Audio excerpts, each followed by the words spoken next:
Okay, let's continue with the next presentation. Benjamin Walther-Franks and Marc Herrlich with Multitouch in Blender 2.5.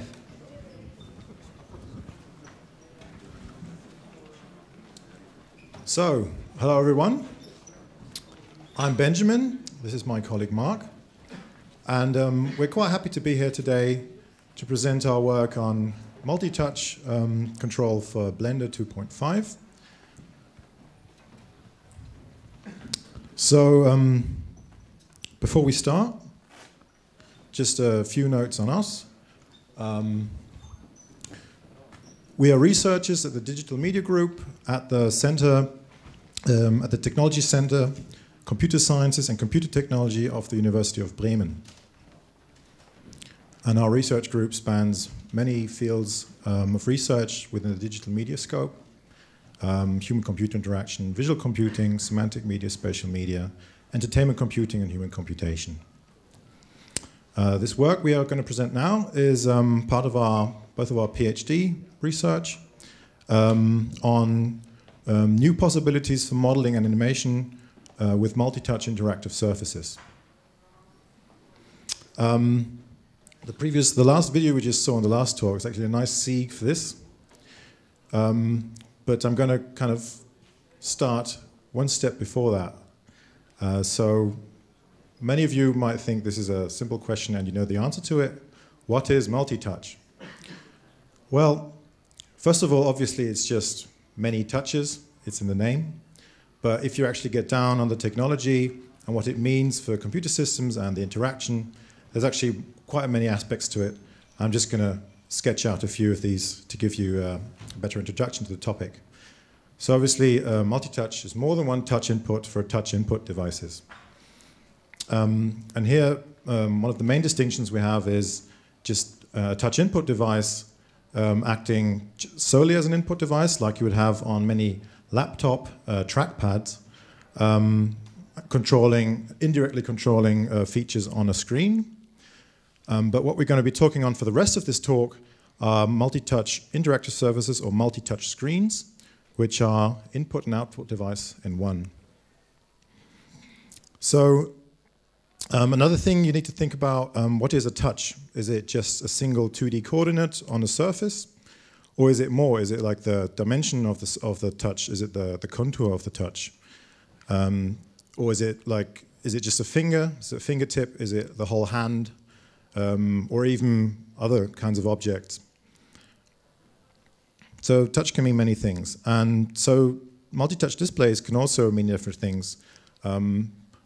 Most of you probably have these or similar devices in your pockets. Mobile phones like the iPhone are obviously multi-touch devices, multi-touch screens.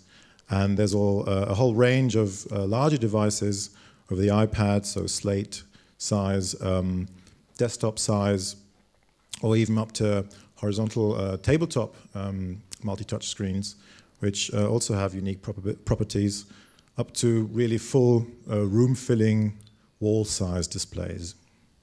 And obviously these come in different angles, which also has quite an influence on how you would use them and how you would interact with them. So tabletops I mentioned would be horizontal. The wall displays are obviously vertical, but all the portable displays can be varied in angle. Obviously, you can hold them like you want. If you have a desktop display, they often come in adjustable angle. So now a bit about the what. Why? Why is this so great? Well, possibly you just kind of think they're flashy, and certain promo videos kind of raise the fun for multi-touch, but there's actually quite many aspects behind that that are really worth considering, and you can actually pin them down to, well, we pinned them down to these 5. So multi-touch interactive surfaces, multi-touch screens, are input and output device in one, which is a lot more direct type of interaction that we have as compared to, for instance, the mouse. And that enables quite a lot. We have these many contact points that can be sensed, allowing us to input more degrees of freedom per hand. So one hand can actually do a lot more than just steering a mouse and clicking a few buttons, for instance. And then, the way you use your hands in the real world is also quite different as you would use a computer. You really use both hands in a much more equal manner. And multi-touch enables us to really take the use of both hands, so 2 hands per user. And it doesn't stop there. You could even consider, if the screen size is large enough, you could even consider having multiple users and collaborate on one device, on one screen. And so all these aspects kind of bring the interaction, the computing, much closer to how we would operate or manipulate objects in the real world.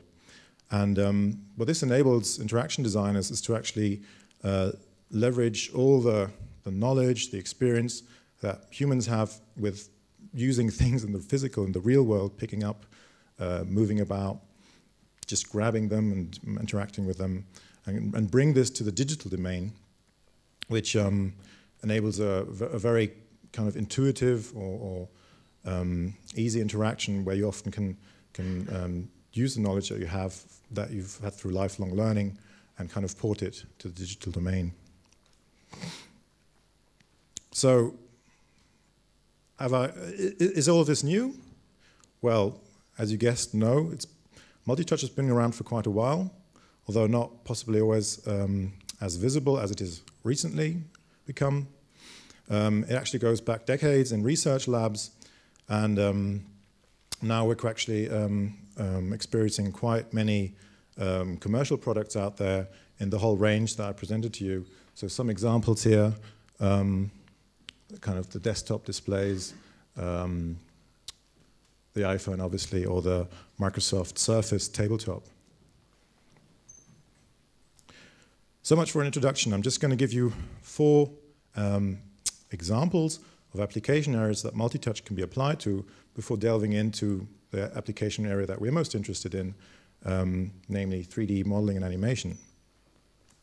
These are all from our research group, from research that happened at the University of Bremen in our group. So you've probably seen this if you've seen something about multi-touch. This is the omnipresent picture browser, picture or video browser, taking the idea of how you would lay out photographs, images on a tabletop and move them about. And it used very simple 2-dimensional mappings. It's a complete 2D application.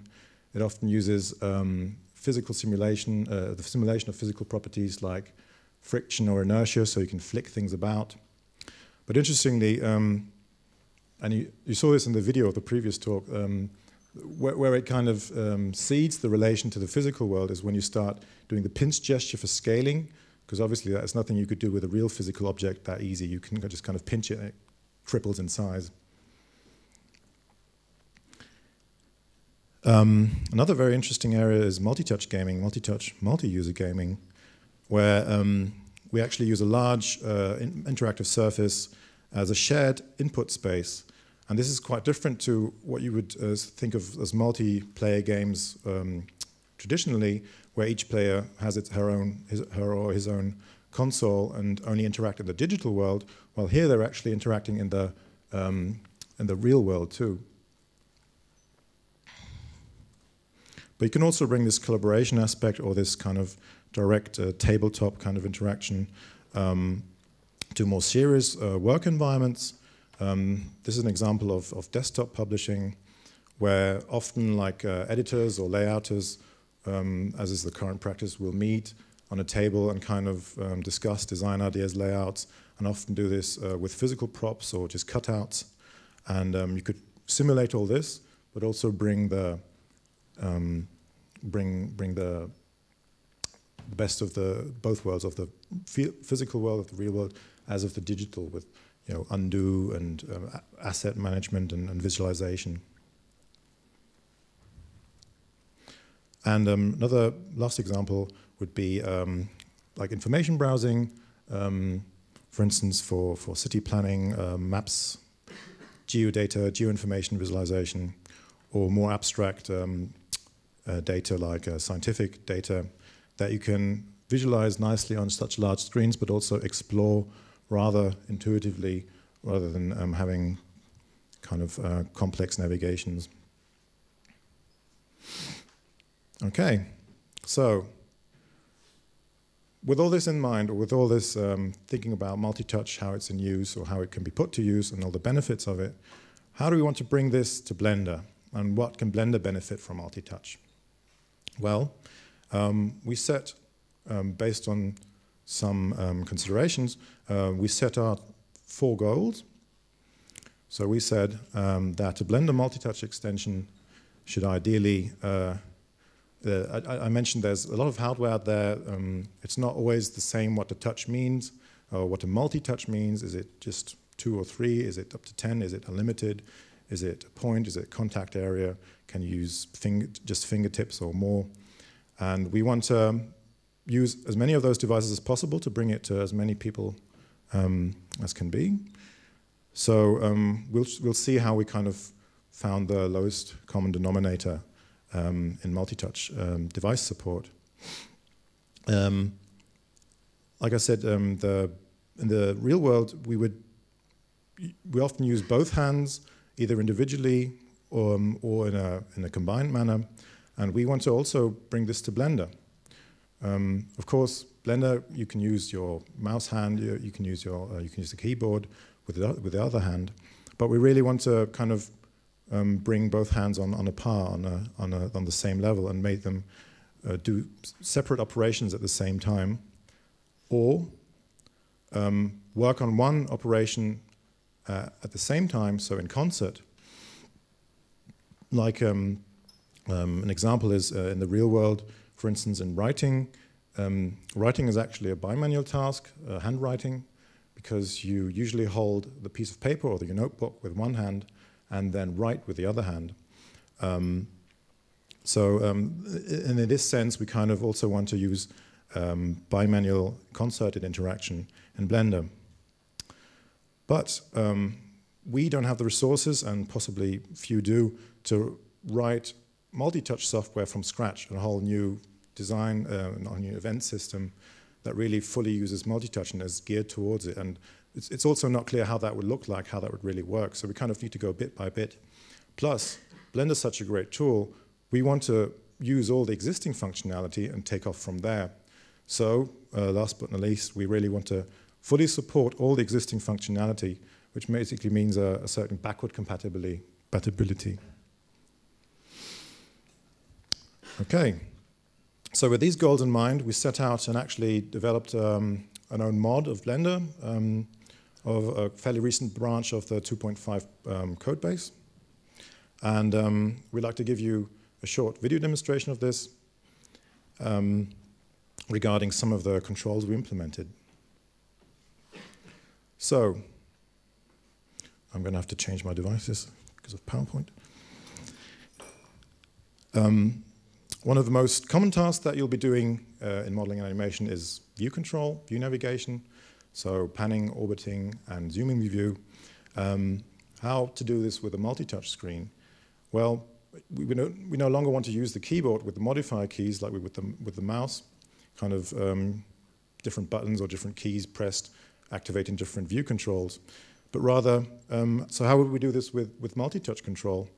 Well, we have the modifiers in our hands, like we have all these kind of degrees of freedom. We have up to 5 fingers on a hand, and we actually use these as a modifier. So we call them multi-finger gestures. Depending on how many fingers actually touch the screen, you have a different control.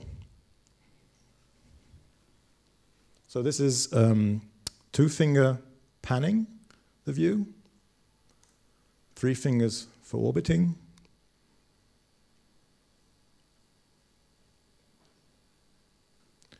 and 4 fingers for zooming the view.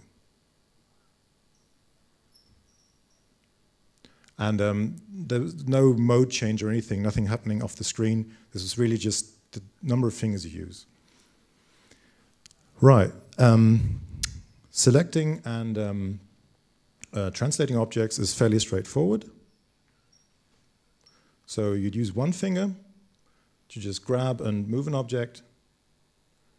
You also can just select an object and then move it indirectly. You don't have to direct touch it, which comes in fairly handy at many times. So this is an example of metaball modeling with our multi-touch controls.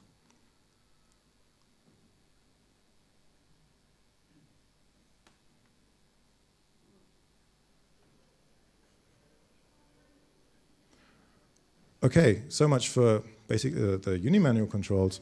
The next thing we set out to do was a bimanual control, and we enabled two different operations to be performed in parallel at the same time, which is currently not possible in Blender.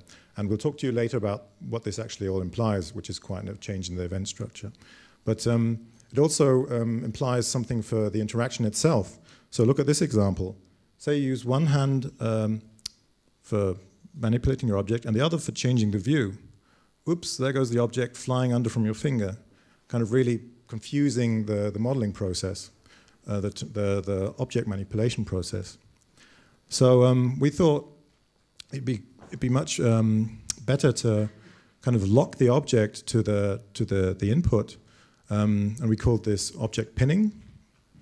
And this is how it works.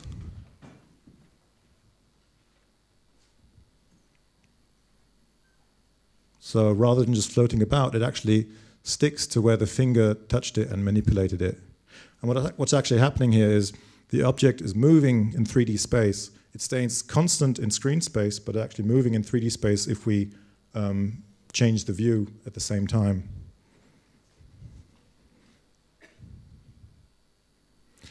Another thing regarding bimanual control that we came up with was something to support object alignment and docking. So we thought it'd be nice, because this is often an issue in 2D projected 3D presentation.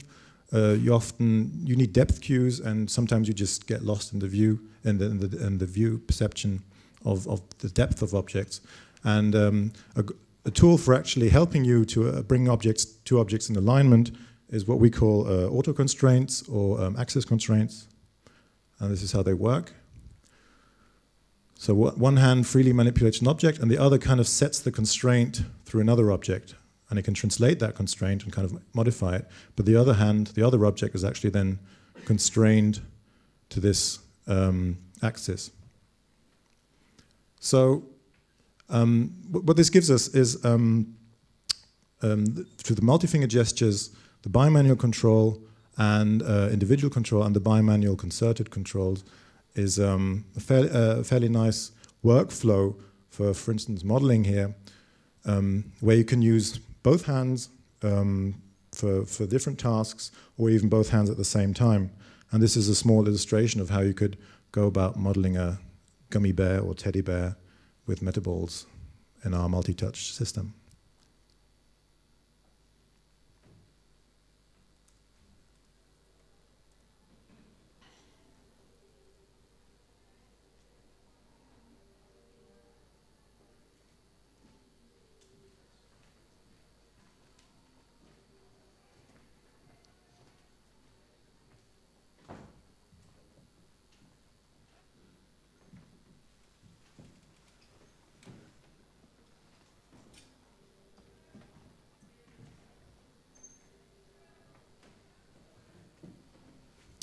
Another thing we wanted to support with our multi-touch system, with our multi-touch blender, was a specific type of animation known as performance animation or computer puppetry, which essentially is a special form of motion capture.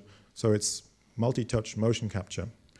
And through a technique called layered performance animation or multi-pass performance animation, you can actually animate several features in several loops, in subsequent loops, to build up an animation bit by bit, animating one feature or two limited amount of features at a time. So in this case, I'm doing the actual walk first, and then I'm doing kind of the swaying of the hands or of the arms.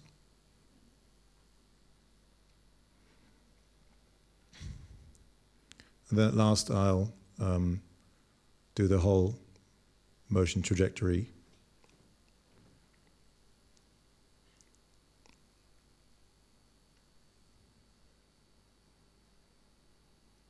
So this is where multi-touch comes in really handy, because you have the bimanual control, you have the quick access, you have the directness of interaction. Sorry, just let me play that to the end. And but you also have your problems because of this. Well, because again, you can't always maintain this direct kind of control.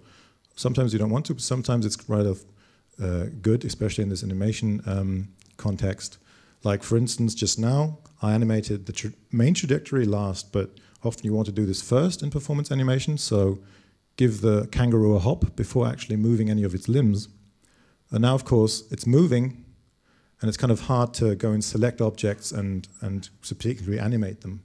So what we do here is the inverse to object pinning, which, and we call it view pinning, by using a two-finger gesture to kind of lock the view to the character frame of reference. So you see, it actually keeps its animation, but kind of the camera goes along with it. And this kind of enables a really neat and local type of animation while you still have the main trajectory.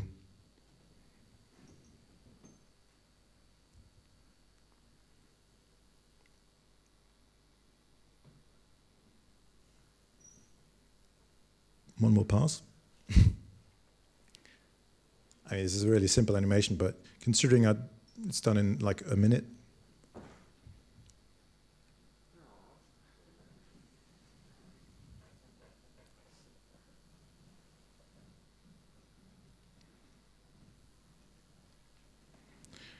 All right, so much for the demonstration. Thank you.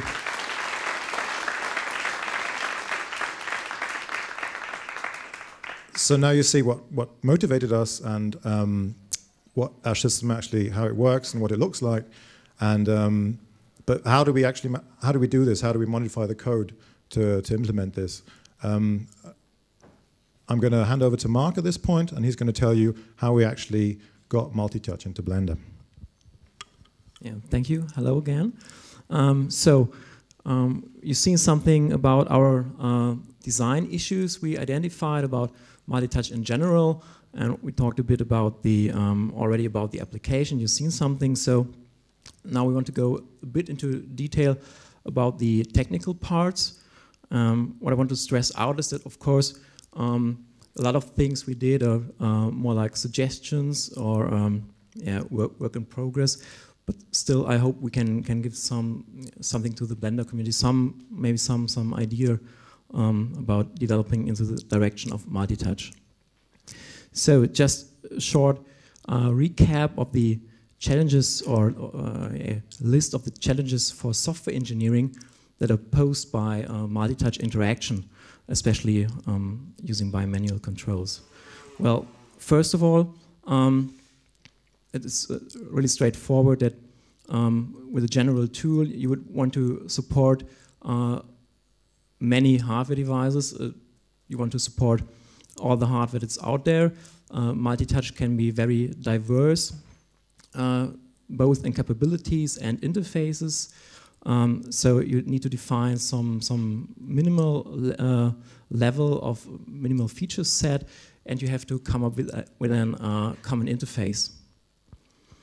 You have to find decent mappings to actually make use of the many degrees of freedom that your hand theoretically offers. So you have to find those mappings. You have already an idea, I guess, what our solution is. Then when you want to go beyond the normal or beyond legacy functionality, you might also, or you will also need access to the raw input data, and to generally multi-touch includes more data than a simple mouse. So obviously you have more touches. Functionality might depend on touches not only above your object, but also in other areas. You can also have additional information like sizes. You might need a lot of time frames, so formal time frames to do calculations. So you need access to raw data also. It's not just give me the one touch and I can process it and that's it. And if you want to work with both hands, you somehow have to, or the software has to be able to distinguish between both hands. So you have to introduce some sort of pairing between those input streams and the operations executed. Okay, and if you not only want to do separate operations, but have operations that work together on the same data, on the same object, on the same model, or on different parts of the same model, for example, in the bone hierarchy, you have to enable some sort of communication between the operations. They have to synchronize in a way. Okay, so just going to go through this bit by bit. Well, first challenge was diverse hardware capabilities and interfaces. So we thought up what would be our lowest common denominator to really do some real multi-touch functionality, and what kind of standard protocols are available. Well, we decided that we needed 10 plus multi-point finger tracking, so not necessarily contours or area-based tracking for now, because there's really not so much devices on the market right now supporting this. But 10 plus would be our minimum requirement to really do something, because we want to use all 5 fingers on each hand, and this normally gives you 10 fingers, not counting collaborative approaches. So obviously you also need hardware that tracks at least 10 finger contacts, but this is getting more common. Then concerning the interface, luckily there's already something available. It's a protocol called Tuyo that defines a sort of API for communication between multi-touch hardware and multi-touch trackers and applications. And it is in-turn based on the OSC protocol. This morning, I think we already had other examples of usage of the OSC protocol. It's the MIDI successor protocol. And this is just a few examples how these Tuyo messages actually look like. So you can see they are simple strings, more or less human readable even, and there's information like position, maybe velocities, things like that, and of course IDs and things like that. So we took this, and Tuyo was developed by a group around Martin Kaltenbrunner. You can find more information about Tuyo on the website, which is included in the slides, and the whole specification is there, and there are a lot of example implementation or libraries available for nearly all the commonly used languages, from C++ to C#, Java, Python, whatever you want. Okay, so this enables us in principle to include multi-touch functionality. But to do something with it, we need to come up with mappings. So our solution is for to integrate the raw touch cursors. We call them cursors a lot because it's also the Tuyo language, how they call it. We integrate the raw touch cursors into so-called multi-finger cursors, which means that if touches appear within a certain radius and within a certain time, they are agglomerated at their geometric center at the moment. So to do so, we created an internal wrapper that interfaces with more or less the rest of the Blender functionality and the event queue, and generates special events.